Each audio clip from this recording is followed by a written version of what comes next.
Olá, amigas e amigos, bem-vindos ao podcast Sindicalismo e Trabalho.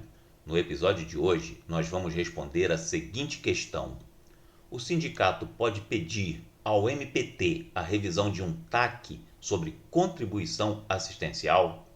Eu acredito que a maioria dos nossos ouvintes sabe o que é um TAC. O TAC é o Termo de Ajustamento de Conduta, que tem valor de título executivo extrajudicial, que é firmado por algum órgão legitimado a propor a ação civil pública. Ou seja, os órgãos públicos que são legitimados a propor a ação civil pública podem tomar do interessado um compromisso para ajustar uma determinada conduta. E uma vez firmado esse ajustamento de conduta entre o sindicato e o MPT, esse termo de ajustamento de conduta pode ser revisto? Eu sou o professor Arilson Rhodes, advogado trabalhista com experiência no direito sindical e na área trabalhista processual coletiva. E para tratar desse tema, eu vou conversar com o professor Jefferson Rodrigues. O professor Jefferson Rodrigues também é procurador do Ministério Público do Trabalho, com a atuação na Coordenadoria Nacional da Promoção da Liberdade Sindical, a CONALES. E antes de começar, aquele nosso breve recado, para você saber tudo sobre as ações coletivas na Justiça do Trabalho, sobre o direito coletivo do trabalho, temas como financiamento, organização sindical, direito de greve, dispensas coletivas, atos antissindicais e muito mais, é só seguir o nosso perfil no Instagram, Sindicalismo e Trabalho, e visitar o nosso site sindicalismoetrabalho.com.br. Lá você vai encontrar as informações que vão te ajudar no seu dia a dia, com acesso a discussões de temas que vão te tornar uma profissional ou um profissional ainda mais qualificados, porque nós descomplicamos o coletivo para a sua maior qualificação. E você sabe, maior qualificação é a garantia do seu sucesso. Professor Jefferson, o sindicato pode pedir ao MPT a revisão de um TAC sobre contribuição assistencial? Olá, professor Arilson. Olá, amigas e amigos do podcast Sindicalismo e Trabalho. Essa é uma questão muito boa, né, professor Arilson? E que nos foi encaminhada, mais uma vez, lá no Instagram do Sindicalismo e Trabalho. A pergunta foi essa: se o sindicato poderia pedir a revisão de um TAC sobre contribuição assistencial. Mas eu vou incrementar essa pergunta, professor Arilson. A hipótese, por mim já incrementada, é a seguinte: imagina o tema 935. O tema 935, na redação lá de 2017, dizia que a contribuição assistencial, que é aquela prevista em acordo e convenção coletiva de trabalho, só poderia ser cobrada dos associados do sindicato. E aí, diante dessa decisão consolidada, houve uma denúncia ao MPT e durante o curso do procedimento investigatório constatou-se que, de fato, havia cobrança dos não associados.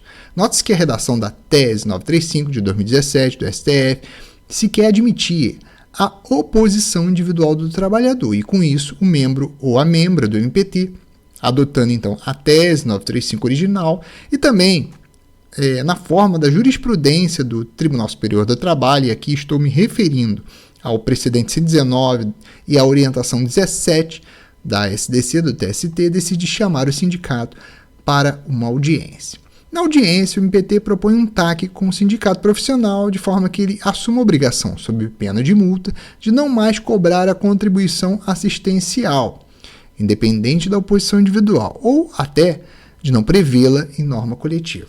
E assim, o TAC é firmado. E o que é o TAC, professor Jefferson? TAC é a sigla que significa Termo de Ajustamento de Conduta.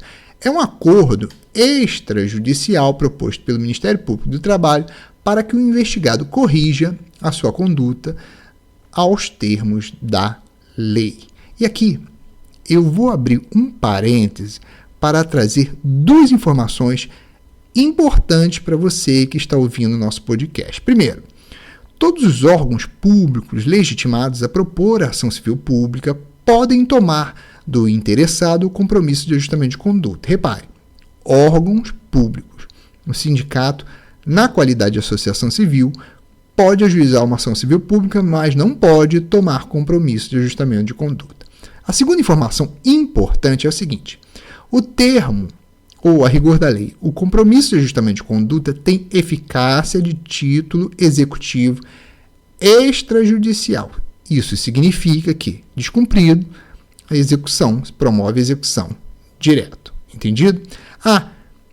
Onde está isso, professor Jefferson? Artigo 5º, parágrafo 6º da Lei 7347 de 85, que é a Lei de Ação Civil Pública.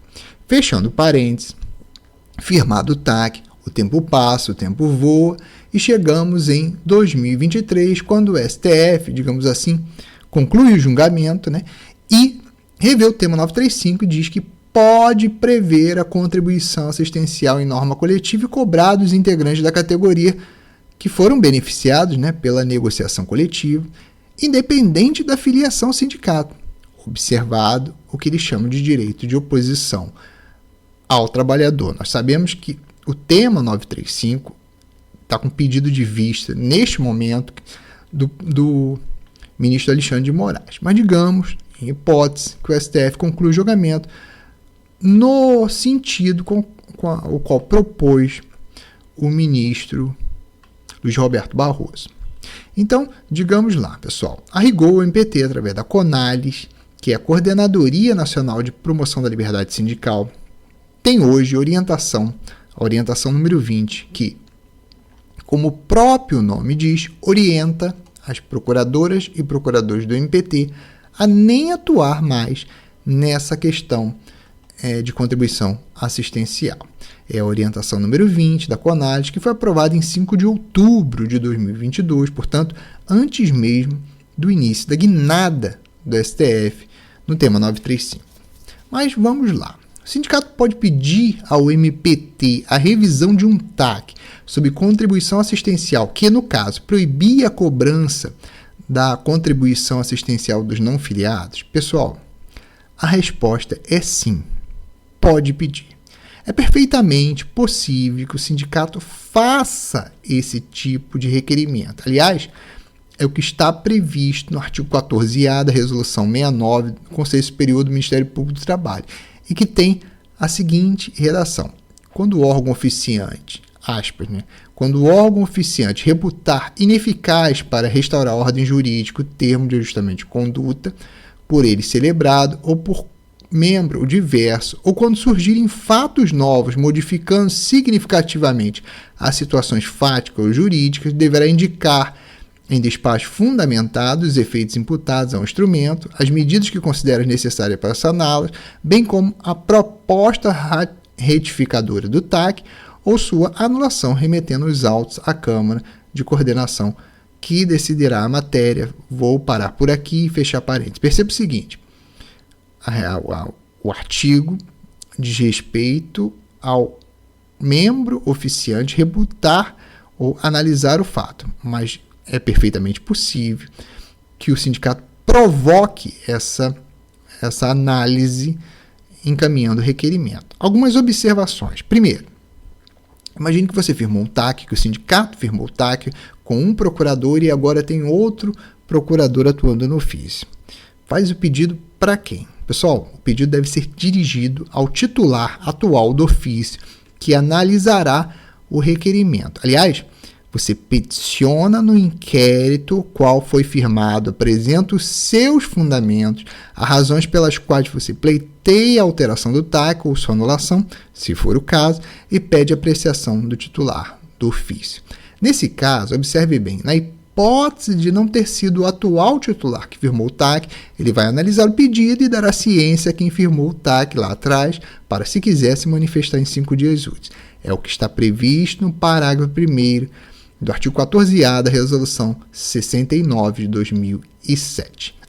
Professor Jefferson, e se quem firmou o TAC lá atrás já estiver até aposentado? Não tem problema nenhum.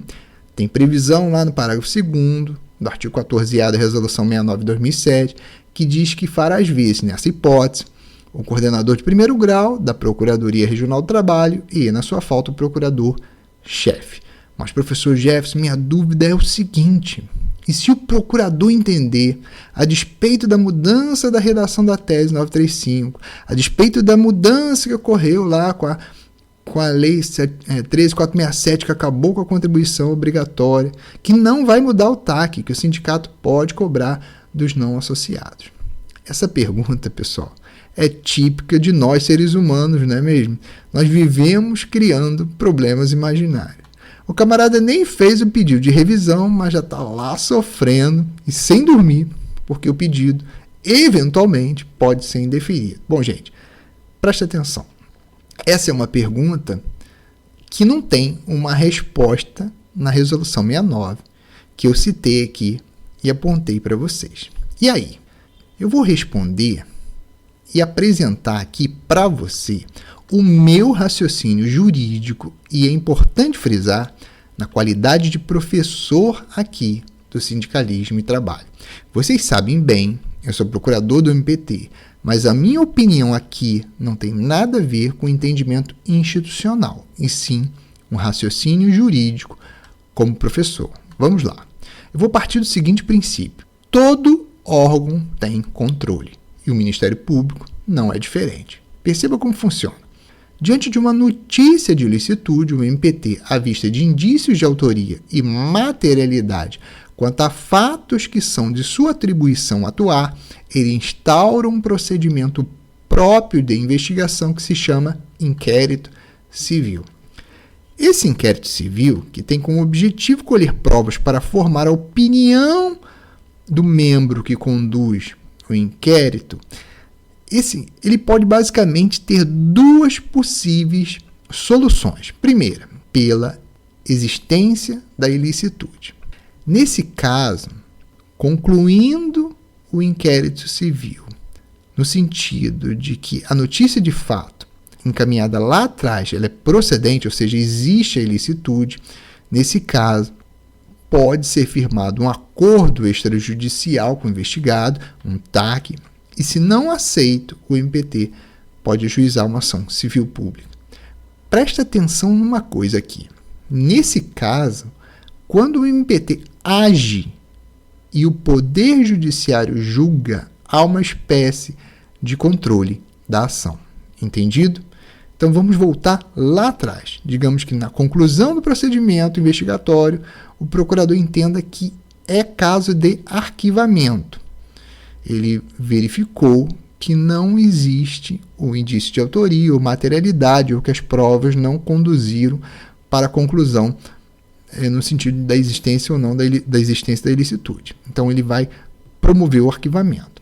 Nesse caso de arquivamento, o membro do MPT remete os autos para avaliação da Câmara de Coordenação e Revisão. Por quê? Porque no MPT é a Câmara de Coordenação e Revisão, a chamada CCR, que faz o controle da inação. Então a lógica é o seguinte: Poder Judiciário faz o controle da ação, Câmara de Coordenação e Revisão do próprio MPT faz o controle da inação. Nessa lógica, e raciocinando juridicamente, eu diria a você que na hipótese de indeferimento, ou seja, na inação, na hipótese de inação, o sindicato poderia, em tese, recorrer à Câmara de Coordenação e Revisão para analisar, em grau de recurso, se os requisitos do artigo 14A da Resolução 69 de 2007 estão ou não presentes. Entendido? Há uma coisa. O raciocínio jurídico que eu estou fazendo aqui é, em analogia, o artigo 9º e parágrafos da Lei 7347 de 85, que é, como eu disse, a Lei de Ação Civil Pública. E reafirmo também que é a análise estrita na qualidade de professor, como difusor de conhecimento e até mostrando um pouco a vocês como é o funcionamento do próprio Ministério Público do Trabalho. Entendido? Ah, professor Jéssico, como curiosidade, para fechar aqui o parênteses, alguma entidade sindical já pediu revisão do TAC para você? Sim, já pediu. Não foi sobre contribuição assistencial, foi sobre outro tema. E nesse caso deu tudo certo, eu concordei, remeti a colega que havia firmado anteriormente, depois encaminhei à Câmara de Coordenação e Revisão, que homologou e alterou deu tudo certinho. Entendido? Devolvo a palavra a você, professor Arilson. Obrigado, professor Jefferson. Sempre muito úteis e elucidativas as suas colocações. E você, se você gostou deste conteúdo e quer saber mais sobre as ações coletivas na Justiça do Trabalho e o direito coletivo do trabalho, temas como financiamento, organização sindical, direito de greve, normas coletivas e muito mais, siga o perfil Sindicalismo e Trabalho no Instagram e visite o nosso site sindicalismoetrabalho.com.br. Nós descomplicamos o coletivo para sua maior qualificação. E você já sabe, maior qualificação é a garantia do seu sucesso. E lembre-se sempre de compartilhar o nosso podcast, hein? Até a próxima!